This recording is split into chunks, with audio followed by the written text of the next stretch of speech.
Hey there, ladies and gentlemen. Welcome to another THW NHL News and Rumors Report. My name is Jim Parsons. I'm here with thehockeyraiders.com. Before we get started here on this segment, it is brought to you by sportsidehustle.com.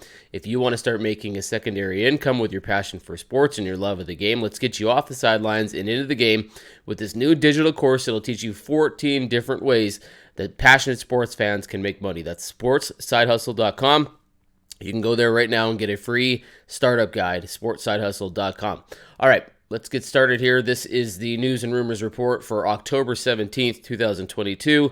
We're going to begin in Toronto, where unfortunate news is that goaltender Matt Murray has hit the LTIR. He's going on long-term injury after suffering a setback during practice and a adductor injury. He's out for a minimum of 4 weeks. Eric Colgren will get the call, and Ilya Samsonov will be the starter in Toronto. This is not good news for the Maple Leafs. Matt Murray, there was already concern when they acquired him that his injury history in Ottawa, and DJ Smith, the coach there, said he was always hurt, that this was going to be a problem in Toronto. In less than 3 games into the season, it is already a problem for the Toronto Maple Leafs. So we'll see what happens here, if they're going to pursue the market, look for another option, or just stick with Samsonov to see how this all goes in Toronto. In Montreal, there's talk about Cole Caulfield's next potential contract. He's looking for something in the Tim Stützle range, which I think is around $8.375 million per season on a long-term deal.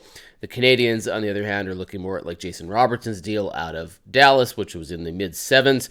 Probably Caufield will get somewhere around $7 million just based on his production versus Robertson's production, but we'll see how the season goes and when they actually start talking dollars and cents here for the Canadiens. Speaking of the Canadiens, they were apparently interested in Mike Reilly, the defenseman that kind of shook loose from Boston. He was put on waivers. He did clear because of his salary. Boston's looking to move a defenseman. The Canadiens are still looking for one.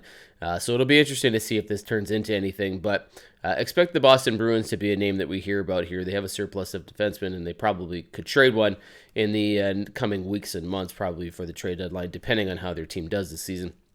Finally, in Chicago, latest update here on Patrick Kane and Jonathan Toews. This is going to be a storyline that we watch all season long until one of these two or both of these players are traded. It is being reported by Pierre LeBrun that Patrick Kane is less likely to be moved now than Jonathan Toews, potentially because it's not really certain that Patrick Kane even wants to leave Chicago.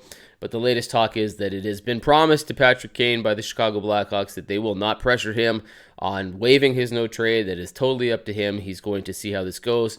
And the GM and the agent are all going to come back and circle around here in January, February to see where the organization is at, where Patrick Kane is at, things like that. Speaking of Jonathan Toews, there is some talk that maybe he might have a market out there. Colorado's a name that could be of interest here. They're going to be looking at a leadership role, as other teams might, depth center, retaining some salary on Jonathan Toews' contract, which seems untradeable right now, but might not be in the future. We'll see how he does this season.